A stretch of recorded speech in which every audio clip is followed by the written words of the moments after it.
What's goody YTBC? What's good, fight fans, boxing heads around the world? B. Marshall with another boxing video.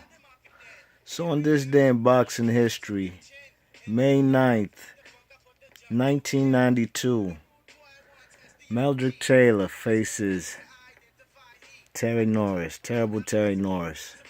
Now, this was a fight between two guys who were in the top 5, actually even top 10, pound for pound at the time in 1992. You know what I'm saying? Meldrick Taylor was the WBA welterweight champion. You know what I'm saying? And the man Terry Norris was the WBC light middleweight champion at 154. You know what I'm saying? Terry Norris had six defenses of the WBC belt up until this fight with Terry Norris. And the man Terry Norris had, he was a guy who had got the belt, the WBC belt, junior middleweight belt from he got it from what's his name, John Mugabe. Yeah, he got it from John Mugabe. I think he stopped him. He knocked him out in like one round. It's been years since I seen the fight, but I definitely remember he got him out of there. He had him wobbly from jump, man. He hurt John Mugabe bad in that first fight. And the man, Meldrick Taylor, he was a guy who had, Meldrick Taylor had lost in 1990 to Julio Cesar Chavez. And the fight got stopped with 2 seconds left in the fight by Richard Steele, controversial fight. I believe it was a fight of the year of 1990. You know what I'm saying? And the man, Meldrick Taylor, got a beating in that fight. And sure, if he lasted on his feet for the last round, which he didn't hold, he just wanted to fight. If he stood on his feet, man, he would have won that fight. It's been years since I've seen it, but that was a fight where if he didn't get knocked out, the man would have won, you know what I'm saying? He would have given Julio Cesar Chavez his first O. You know what I'm saying? I think Cesar Chavez at the time, he had at least 80 wins in his career. You know what I'm saying? And no losses. So, Meldrick Taylor and Terry Norris. The man Meldrick Taylor was he was 5'6.5", going against the taller and bigger guy at 5'10", giving up the reach. The man Meldrick Taylor his reach was about 66 inches as opposed to Terry Norris, who was 74. So, and of course, they met at a catchweight, you know what I'm saying? Even catchweights happened back when. They decided to meet in the middle. Since Meldrick Taylor was a WBA 147 champ and Meldrick Taylor was a WBC champ at junior middleweight, they decided to meet at 150 catchweight. You know what I'm saying? And the man Terry Norris, they both weighed in on the weigh-in day at 149 pounds. You know what I'm saying?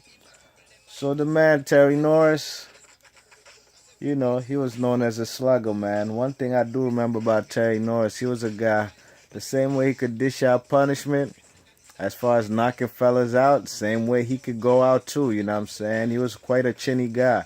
You know what I'm saying? It kind of reminded me, in a sense, I think of Julian Jackson the same way. The same way Julian Jackson knocks fellas out, the same way he could get KO too, you know what I mean? So, the man Terry Norris, you know what I'm saying, he'd come off wins beating John Mugabe, prior to this fight, you know what I'm saying? He beat guys like John Mugabe, he beat guys like Donald Curry. He knocked Donald Curry out, you know what I'm saying? And he also beat guys like Sugar Ray, you know what I'm saying, in a decision, and he gave Sugar Ray a beating. You know what I'm saying? He dropped Sugar Ray at least twice. He beat that French dude, what's his name? Rene Jacques or some shit. He was a guy who beat, who upset Donald Curry in France, you know what I'm saying, to get that to get a title from him. I forgot, I think it was the WBC. It was a WBC or WBA. It was a junior welterweight title. I'm not junior welterweight. Super middleweight title. I said super middleweight. Excuse me. Junior middleweight. Anyway, so the man Terry Norris was known as a banger, man. He could box, man. He had great boxing skills, you know what I'm saying?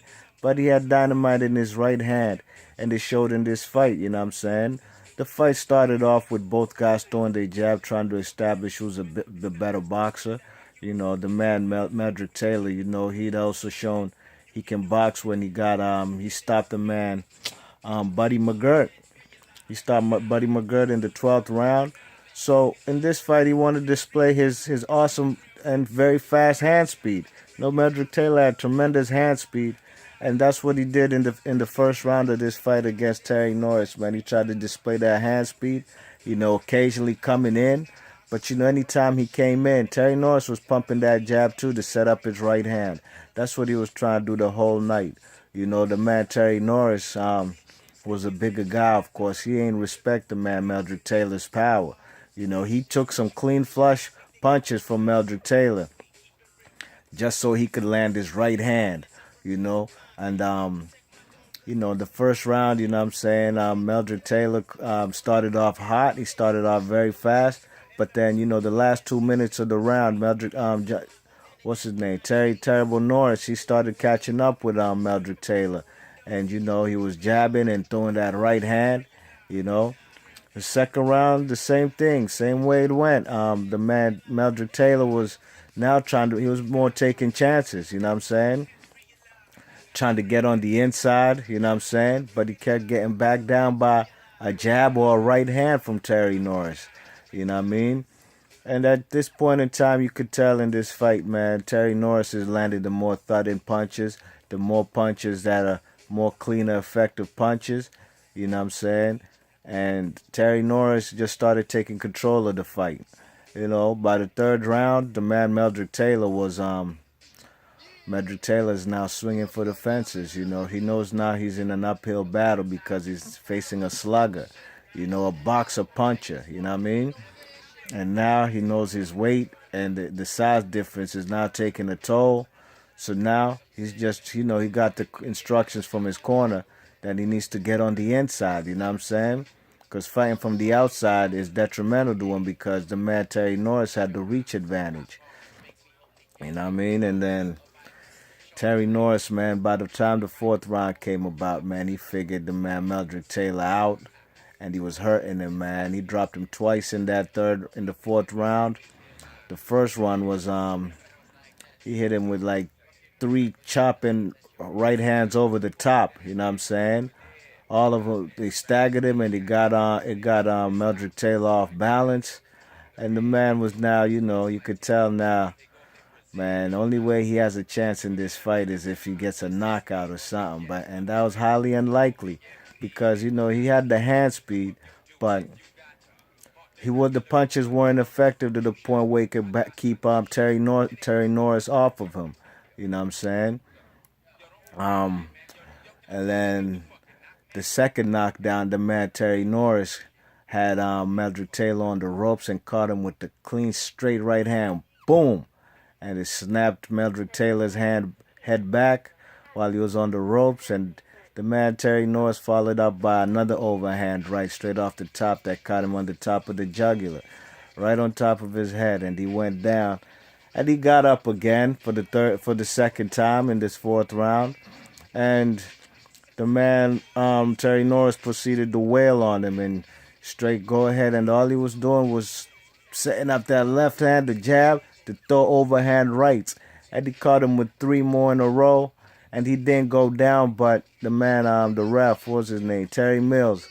Judge Terry Mills jumped in the middle and stopped the fight, you know what I'm saying? So the man Meldrick Taylor was stopped on his feet, you know what I mean? He ain't getting knocked out. It was a TKO, but at the way the fight was going, man, he would have got seriously hurt, man, because, you know, like I said, man, the man was much smaller. You know, this was a welterweight fight in a junior middleweight, and the man, you know, Meldrick Taylor was already, you know, he was a 2-division champ. He was originally a 140-pounder, you know what I mean?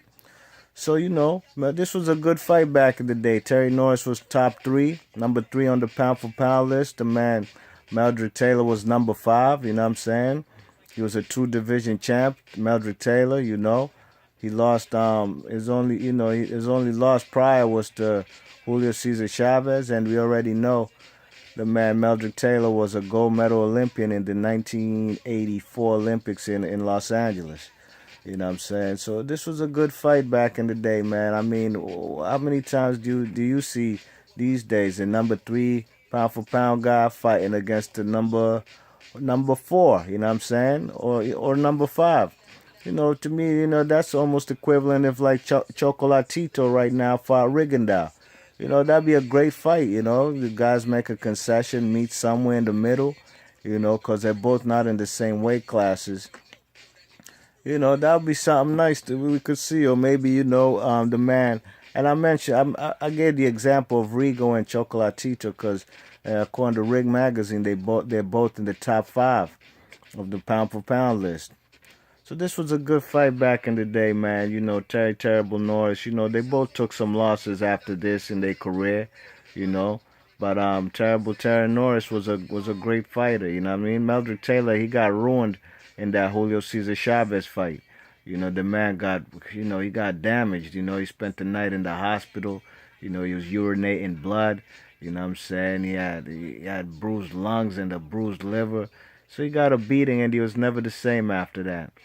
And, you know, Terry Norris, he also got some KOs after this. I'm talking about him getting knocked out, you know, by the likes of Simon Brown and them, you know. So, yeah, this was a good fight, man. On this day in history, March 9th, 1992, Meldrick Taylor versus Terry Norris at a catch weight of 150. 2 top 5 pound-for-pounders at the time in the world. And, you know, the old adage of, you know, the old saying of a great big man beats a better little man. And it showed in this case. Alright, y'all, that's my video taking y'all back in history, man. Let me know what y'all think. Tell me how you guys felt about these 2 fighters back in the day. Did you like them? Did you not? Were you a fan of either of them? You know, the man Meldrick Taylor's hand speed was phenomenal. You know, he had that Philly heart, you know, and the Philly heart cost him. You know, when he doesn't hold, you know, it cost him. In the Chavez fight and sure enough in this. But yeah, let me know your thoughts, man. Hit that thumbs up if you liked the video and please subscribe. B Marsh Boxing. Thanks for listening. 1.